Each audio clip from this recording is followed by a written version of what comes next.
Welcome to the Excel Purpose Show with Counselor.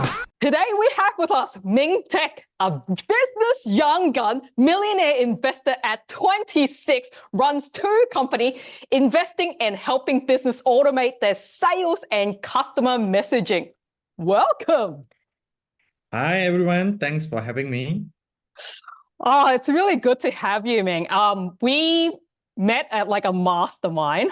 I've got a mutual one, and I really wanted to hear more of your story because I saw you just amazing in your speech and everything. I was really captivated. So I want to really deep dive on what you do. So let's begin with, how did you even start this thing? Like, you are so young, right? And that's really impressive. When I see someone like you, it's like, how did someone become that way in mindset? Because most Asian, I presume, kind of grow up where like told to do certain things. Were your family like, are they business entrepreneur? Like, did they push you, or was that kind of spur on your own? How did that come about? Well, my family is not really very entrepreneurial. My father was a lorry driver, and my mother, works in the supermarket as someone that restock the merchandise. Like when you buy something like groceries, or I think it's biscuit, and then it's empty and then she has to restock it. What made me started this entire journey was because I realized at 19 years old that if I continue to study very hard and get a good job as what was told to me, I became an engineer in Malaysia, I probably won't be able to live my dream life, even if one day I became a manager or someone like that, because I realized while I was working as customer service agent when I was 19 years old, I rented a small room right opposite my office building. And I was paying around 500, or actually less than that, a month for my room rental. And there were like 10 other people in the same apartment. And there was like a few engineers. And Is at that the common time, in Malaysian culture, that a lot of people live in the one place, or? room rental, Yeah. it can Okay. be, especially in the city. It's quite common for people to like rent a single room, and sometimes the owner, they may want to maximize their unit Are by you guys in bunk beds or what?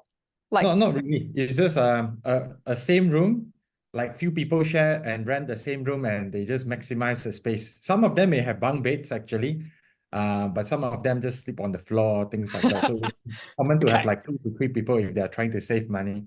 right. Yeah, it's super cheap actually, super cheap and affordable. And that's Okay. actually, to me, it's a workable solution if I'm trying Mhm. to save up money and my income isn't very high.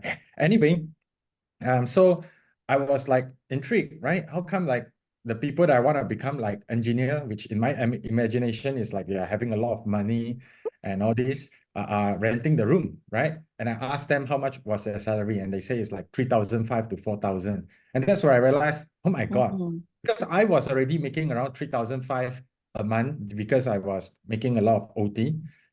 And I realized, hey, that is not the path that I want to take in terms of money, because I want to retire my parents. Like Asian family, Yeah. the male son, I'm the only son, is supposed to take care of the parents.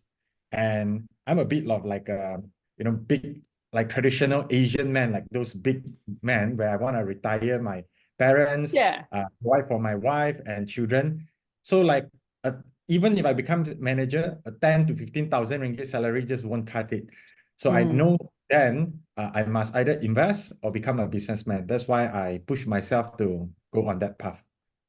So Yeah. from there, that's actually really cool that you got those different perspectives. Like, I've never even thought about that, because when I moved out of home, like, I just lived alone. But you're right, like when you're living with so many other people, you actually get all this different perspective, and they're all at different stages in their life. So that's actually really cool.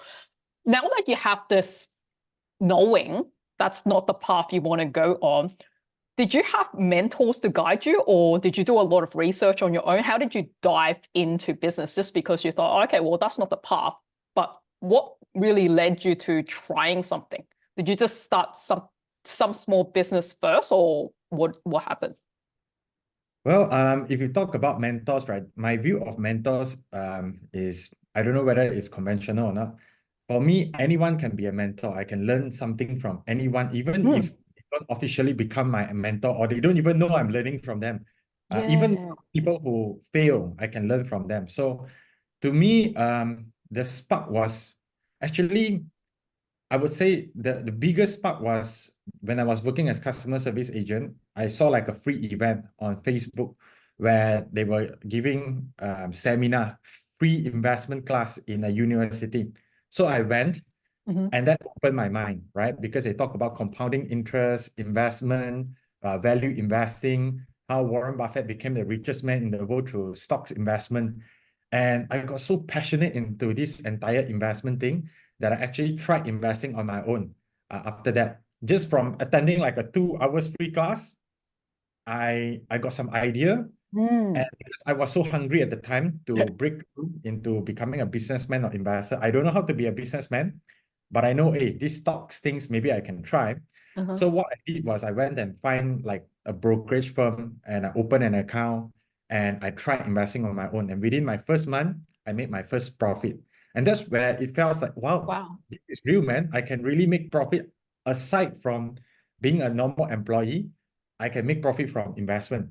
So it opened up possibility. What else can I do, right? Hey, this thing seems like it's working. I'm actually making like profit from finance market. So what else? So from there, I went and buy a lot of books to read. And I was so fortunate because I started with learning stocks investing. And stocks is part ownership in a business. So Yeah. as I was learning I stock think a lot of investing, people don't realize that. yeah, People hear it, but they don't actually think I am actually part owner, like a very, very small slice of being an owner. I don't think people actually think of stock that way. So that's a good point. yeah.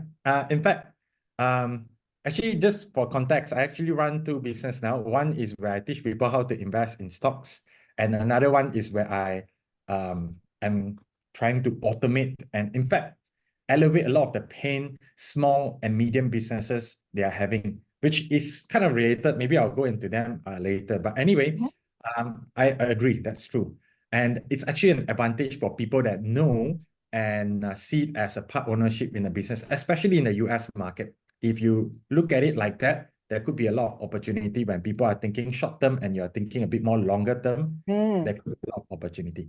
So anyway, as I was When it learning comes about to investing, just out of curiosity, do you invest like in companies in Malaysia? Do you invest in US, like in Australia, or like do you do like across a lot of places, or you focus on a particular aspect? Or various. So I used to invest in Australia market as well.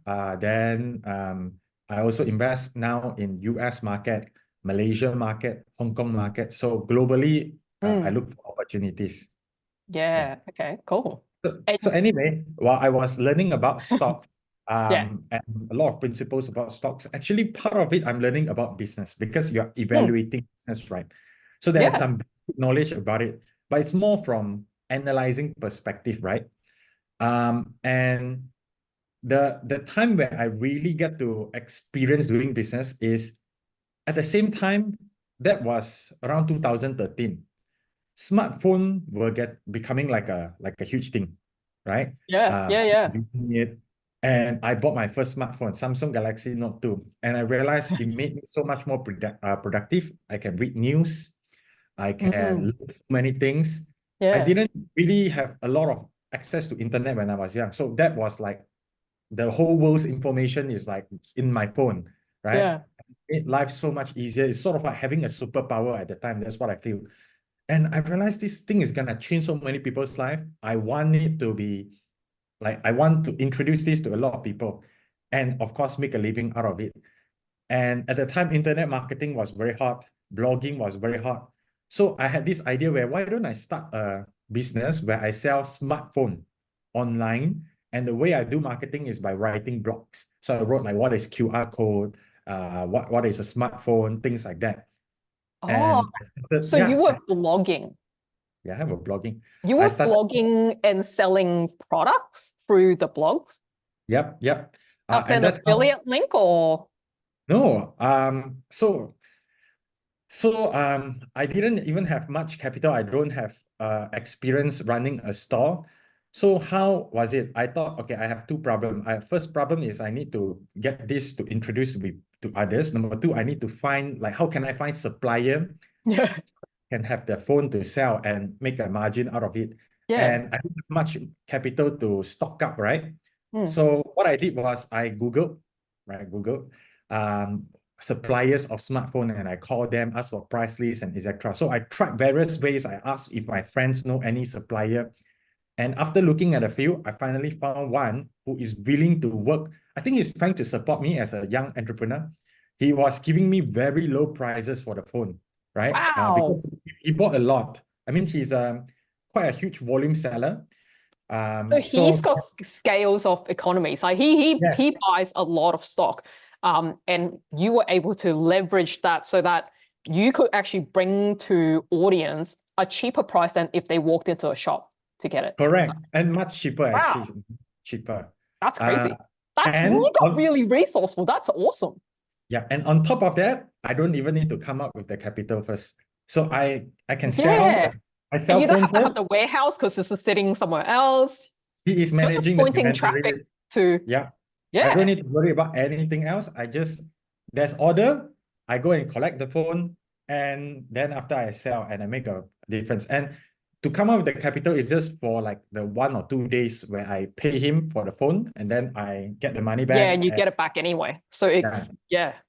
So it Wow. didn't even require huge capital. Mm. And the way I do marketing was I just post on Facebook, post the blog, and somehow back then it was so much easier to sell things online, right? Not as But much one thing people was were people have, in the game yet. yeah. And one thing was people have a bit of trust issue back then. So what we did was we did like cash on delivery. Yeah. Oh, yeah. So So, there was like zero risk. It's like literally handed over. yep. Yeah.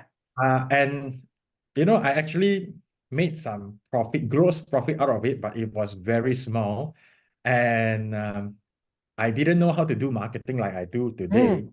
And I Yeah. don't know how to structure business like I do today. If I know, the business would be so much more powerful today Part of the because, learning. yeah, it's part of the learning. Because back then, I mean, at least for my level, first time doing the business with the level of knowledge, I feel, okay, it's something, Yeah. at least I wouldn't lose money.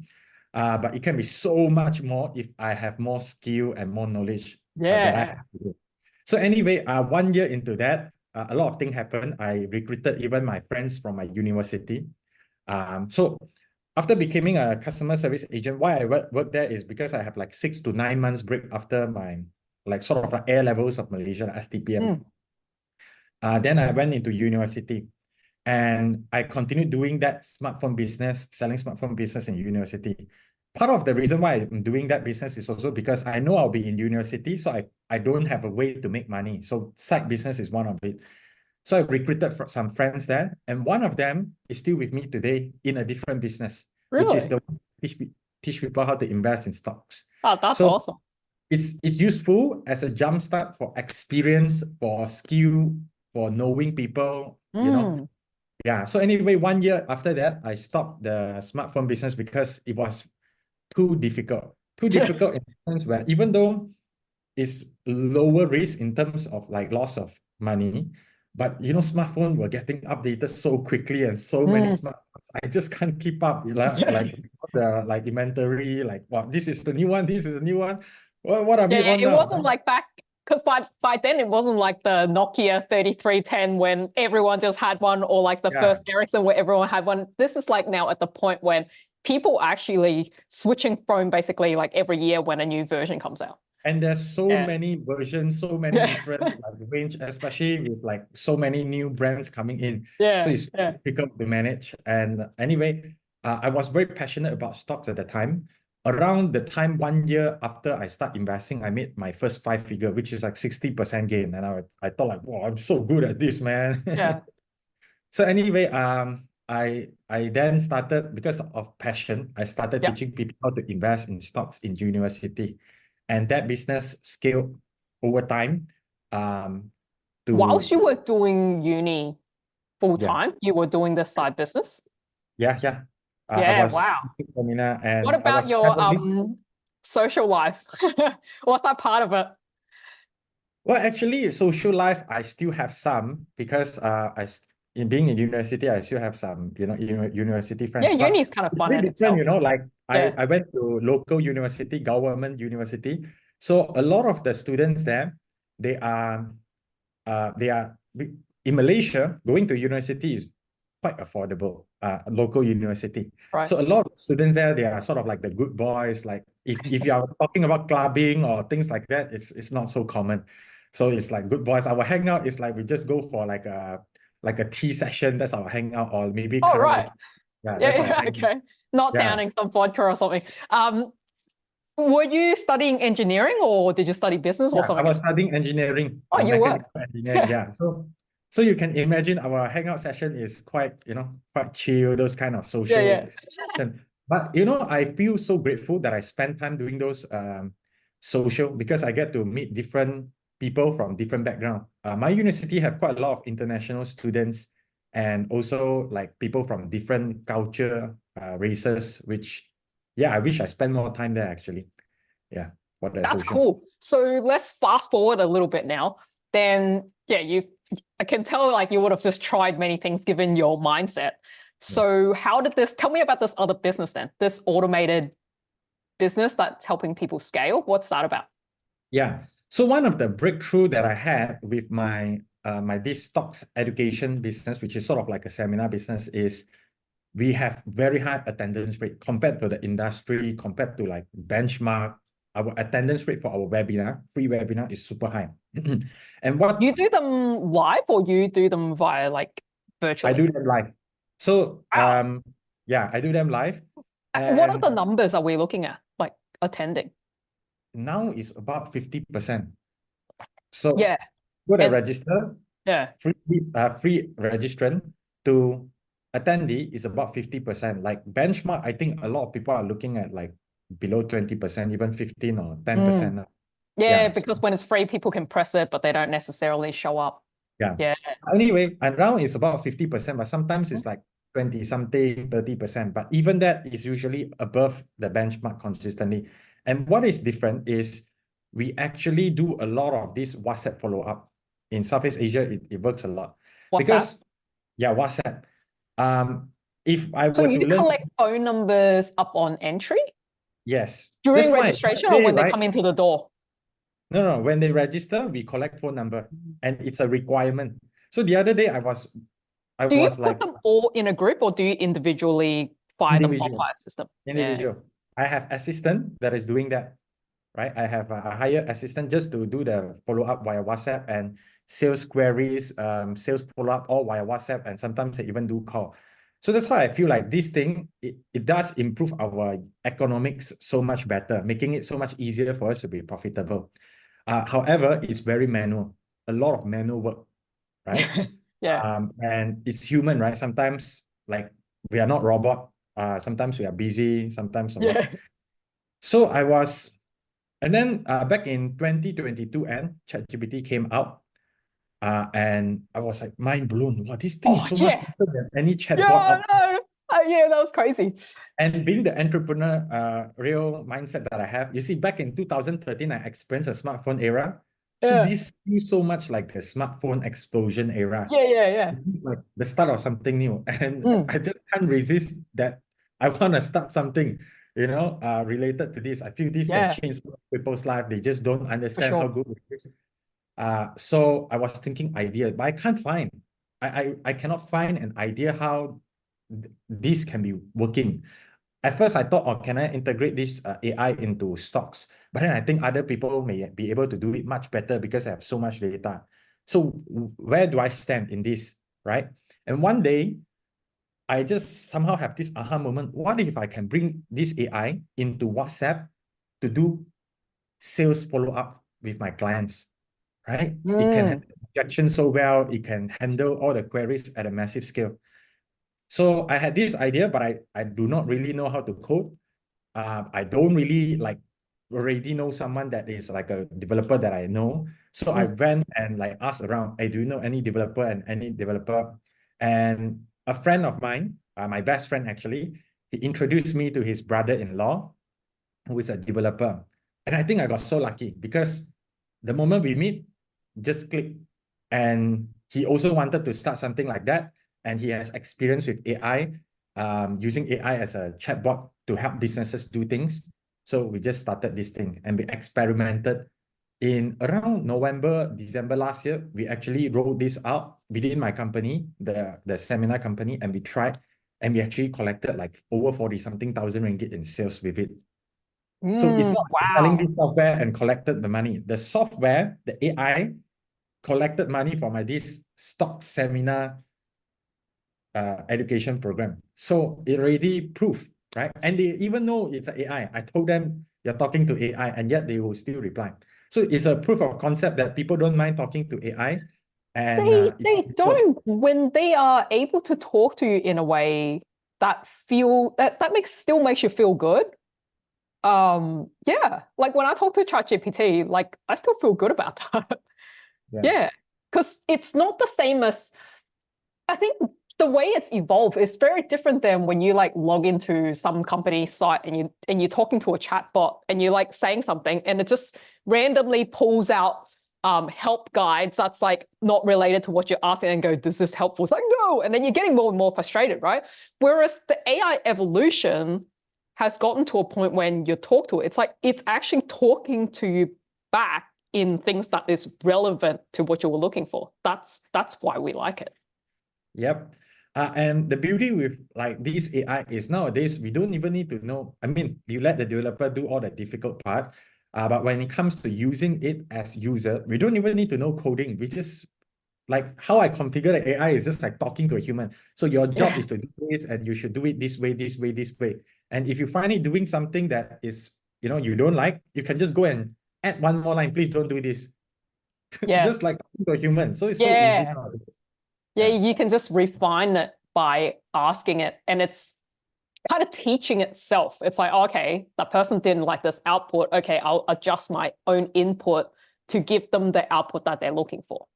And then Well, you get to confirm that, right? at this current level, at least with our app, it's still not able to do this, like learning on its own. We still need to go and monitor what's happening, and then we go and configure it. Yeah. That's cool. It's cool to see you're doing that. So when can we expect to test it, use it, or where's the development of that at this point? Or Well, is it still just in-house? right now, I already have a few early test users. If you want to try using it, I'm open to it. Just Yeah. that I'm not opening up for many early test users because I realized, because it's also the first time I'm doing like software related business. Once I have early test user, I start to get busy because like there will be queries, there will be some, some answers, some questions that I have to handle. And I cannot have too many early test user in the Yeah. beginning. I, still want to spend some time doing the development and things like that. So having a few early test users from different industries is very good because I can get different feedback from that. Yeah, so if you are open, you want to try, I welcome you. We are right now at the early user phase, and some people have already rolled it out. But I Yeah. think what it can do for their business can be so much more as we add a few more features. Yeah. So Cool. one of the example people have been using it for is like Airbnb, right? Airbnb is very text heavy. So you need to send them the passcode to enter the building. There will be a lot of questions. They will ask you like check-in, check-out date, and where is this thing, policies and etc. When it comes to booking as well as when people are staying. So having this AI being there to be able to automate it would be great. So right now we can do it like just answer normal queries, check-in, check-out time, what is the policy, how much is it, and all this. But moving forward, I'm hoping within this year, I can make it such that each person that book different unit will get a different response based on the unit, because some unit have hair dryer or aircon, 3 rooms, 2 rooms, or different passcode. So different AI will be able to be handling different persons. So it's super personalized. It's like having a personal concierge. Yeah. That makes And sense.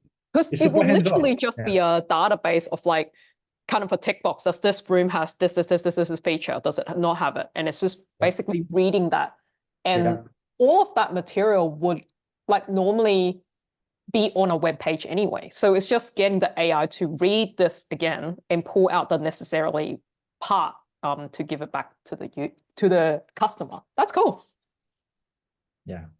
So even when people are doing early testing, one thing I love is I explain this concept to people, then it sounds like it makes sense.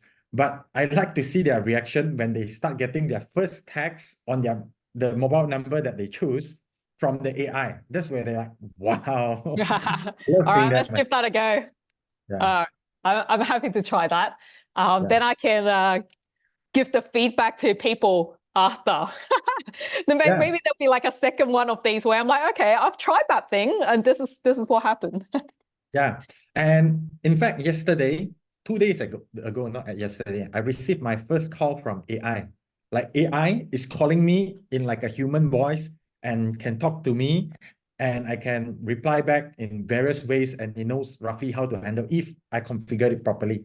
So I just did that, and it's like super easy. Can I get the AI to like just be my personal assistant and like read my calendar and remind me what I need to do for the day when I wake Not up? yet, but it's super possible.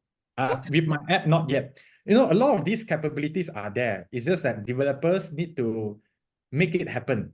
The capabilities are there. It's actually quite easy to be done. You just need developers to make it happen. Yeah, Right? I think it would be awesome because you know, like say something like a calendar, it's like all that information is already there.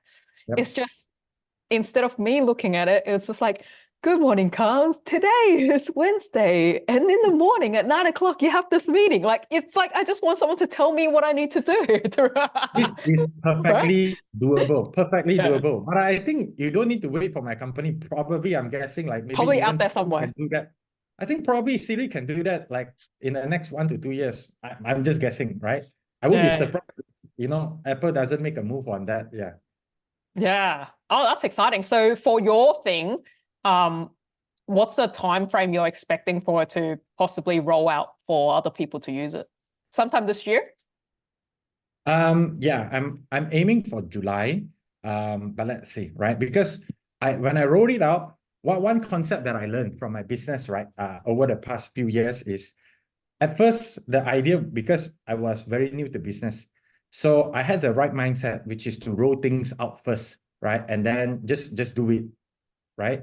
I like that you said that. Let's talk about that because a lot of people I talk to, they have an idea or they want to execute on something, but they don't know if it's going to be like perfect or whatever. So they like, just sit there with the idea. And just then you said something, and I don't want people to miss it. It's like you just said you just do it. So what would you say the timing is, or what your mindset is when you have this idea? How do you go about executing that? Because you sound like someone that would just go and ask a lot of people if it's possible. How does someone do that if they're not doing that right now? What would your advice be? Well, actually, two things. First, I think if somebody is waiting before they start, and I think that's where you come in, right, with NLP Excel Mind. Is probably there is some fear, whether they acknowledge it or not. I think the reason why procrastination happens is due to fear. And fear sometimes can be rational or irrational, right? Irrational means it is subconscious for like they can't think of a logical reason, or they don't even acknowledge they have some fear. Somehow they just procrastinate. Conscious wise means there is an actual risk to doing that. Right? For me, when I start something and I take action, I will ask, what's the worst case scenario? If worst case scenario is actually not a big deal, like it won't destroy my life and it's like it's not a big deal, then just go and try, right? Yes. So that's number one. So you have to consciously ask I yourself. have that too. That's usually the question I ask myself as well. When I do something really uncomfortable, I'm like, what is the absolute worst scenario? I'm not going to die. Yeah. Oh, cool. It's good to know there's like that common, like, it's a very similar thing of how our brain run through that decision making and go, okay, well, if it's not death or I'm not at a huge financial risk at this thing, then it's like we've actually calculated that risk to go, it's worth trying. Because what's the alternative? Do you do that as well? Like, what's the alternative of not doing it? Definitely. The alternative is a lot of people don't actually look at opportunity cost because they feel like they're not losing anything. But to me, it's a loss. Let's say if I miss out on this AI wave, Yeah. I don't know whether I can live with myself when I'm old. I may, it will be a damage to my self-esteem. Oh, how Right. can this thing? I'm using ChatGPT so early on. How can I miss this thing, man? Right. The Yeah. window of opportunity, you were like, I was Yeah. there, I had the idea, I see the opportunity, and if I didn't execute it, it's like that's regret, man. Yeah, that is super huge regret. So to me, that is bigger risk than not starting, right? And it's the So leaving money on the table, right? Because the point you're talking about, the opportunity cost, is I think people miss this a lot. And I had to learn this lesson really early on too. So the opportunity cost, you were saying that you feel like if you take no action, you're not making any loss. But it's like the loss is all the money that you've left on the table. even when it comes to stock investing, the similar idea can be applied. Selling a stock too early. People think there's no loss in that. Actually, when let's say the stock went up 50%, but it could go up 5x, but you sold at 50%, you're missing out all this. And all the other gains is important to cover whatever loss you're making elsewhere, because not every investment is gonna be profitable. So that's why opportunity cost is very important. And you will see like very successful people, they talk about it a lot, actually. So anyway, that's number one. Number two Wait, would how be, did you learn about opportunity costs? Because this is really important. I don't see a lot of people realize this because people are so short-term focused and they don't actually, even though they may hear this concept, they don't really get it. How did you understand this I think a opportunity lot cost? of it comes from my investment experience. Yeah, because we look at that a lot. So yeah, you're seeing it. You can keep banking up that money and people selling too early. That's where you learned it. Okay. That's what I learned, actually. It's more important to make big wins to fully maximize our gain, because that is needed to cover our loss where eventually we may make the loss. If we don't have the big gains and then we have all these small loss, our return may not be great. So that is one of the very important thing I learned. So the second thing when it comes to taking action for somebody that's waiting is, you may look at it like such a big task and it's very intimidating. Like you want to create something very big. Break it down into smaller things. Like instead of such a big goal, it could be something you want to achieve in 10 years. Then break it down to 1 year. Within 1 year, what do you want to achieve if you eventually want to get there?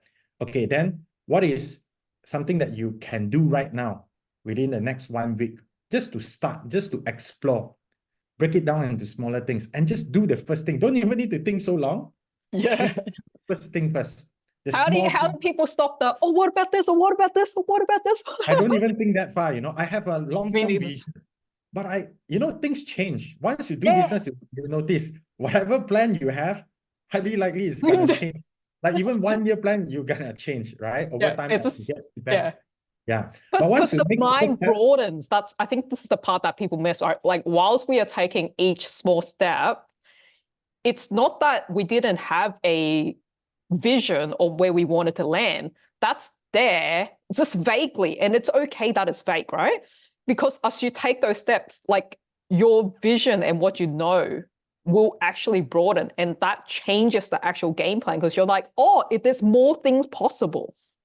yep, correct.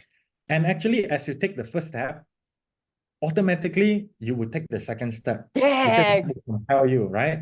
Yeah. And yeah, just start with the first small thing, and the rest should probably take care of itself over time. It's How do usually people know that that would happen for them? Like, how do they know that's the right decision to keep taking the steps? Well, Like, when do it's you cut off, like, because you've tried different things, right? So as you take one step, and when do you get into a situation where you go, that's not the step I want, and then you go, okay, no, I shift or I pivot, and it's like, oh, okay, this is more the right thing. How do you make that decision? I don't know whether I'm the right one to ask in this, because I am very stubbornly persistent when I try something, especially something that I'm passionate in, even if it's difficult and I fail a You lot. just decide and you keep going. It's like, if this is the thing, you'll find your way to get there. Like whatever, like I'll ask people until I get, okay. And if I cannot find, then I just rest. But I won't give up. It's not a matter of giving up. If I am out of option now, then I just wait. Maybe a few months later, something will surface, something like that. Oh, But so when you can be at peace as well. So it's like, okay, if I haven't found it, you'll just be like, okay, well, I'll chill back a little. Maybe I'll yeah, explore something else, work on something yeah. else because you're busy anyway. But this thing, you just don't give up. It's like it's still at the back of your mind. And it's like, oh, okay, this piece, I found that missing puzzle now. Okay, I can slot this in and I can make traction now. Is that, yeah? Correct. I like the word that you're using, back of the mind. I'm not like NLP expert or what, but I believe in the subconscious mind is actually it's very magical. Sometimes you're not thinking about the thing, but somehow the mind is somehow attracting, thinking, resolving things. Yeah. And when you're not noticing, especially like, let's say you are taking a vacation, you're taking a chill, right?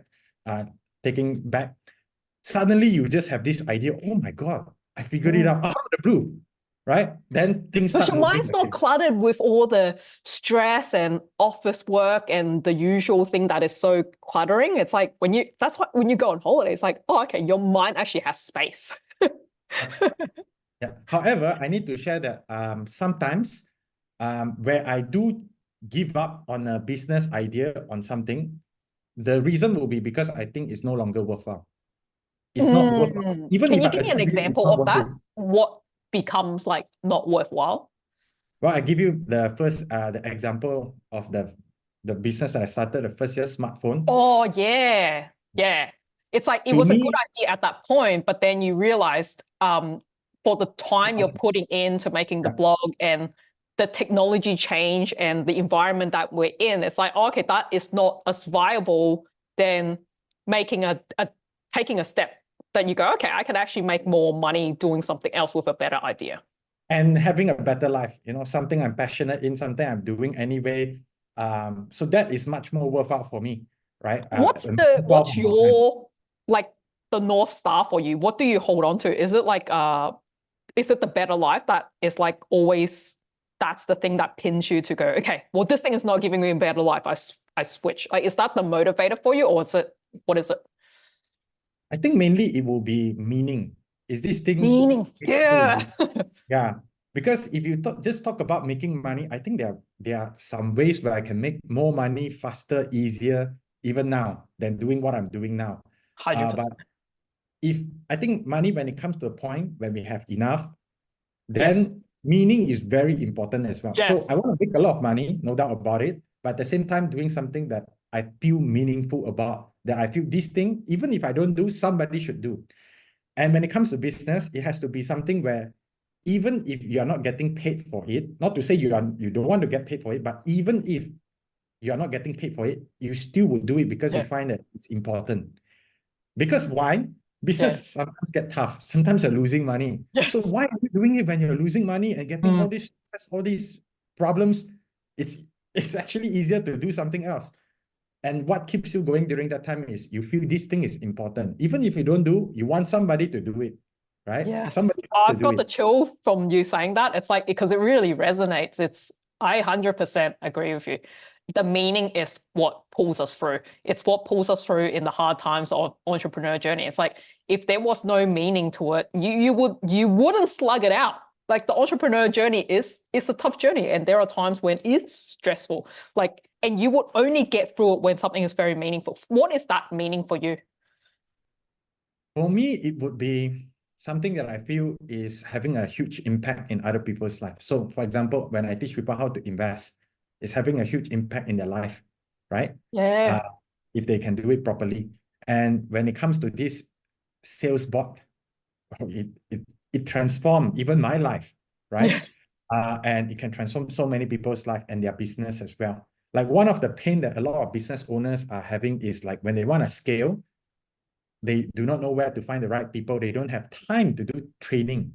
So this thing can help scaling a lot. And when it comes to customer service, it can even give a better, consistent experience for their customer. Prompt reply, they can see what is being replied, following their SOP, right? All these things, and it reduces their financial stress because there's no like very huge overhead cost every month, right? When it comes to scaling. And their employees, if you are already doing this, can have a better life because now instead of doing messaging forwarding, you can actually now focus on doing higher level stuff, right? Yeah. Yeah. Yeah. They're To me, not that's very they're not down doing the nitty-gritty, boring data crunching stuff, but it's like there is something that's helping them with better tools that they can do their work more efficiently. So naturally, they are a more happy yeah, because employee. let's say they are supposed to be salesperson, they are not like message forwarding person, right? They're not like Yeah. robot. They're supposed to doing sales. Yeah. Oh, so fun talking to you. Could talk to you all day. But all right. Well, it's been lovely. We'll wrap this up for now. If people want to know more about you, what's the best place for them to go to? Well, they can visit my Instagram. It's Meng, Meng, then a lowercase, I don't know what is that, like a line lowercase, Underscore. TECK, Meng Teck, right? Yes. And that's where they can follow me. Yeah. And I will Yeah, do awesome. very I'll make much. sure to link that into our session. Thank you for Thank you for thank you having for me. coming. You are a great interviewer. It's a breeze. It's easy to share because you ask very good questions. Yeah. Thank you. So fun. Excel in life, live your purpose, be free.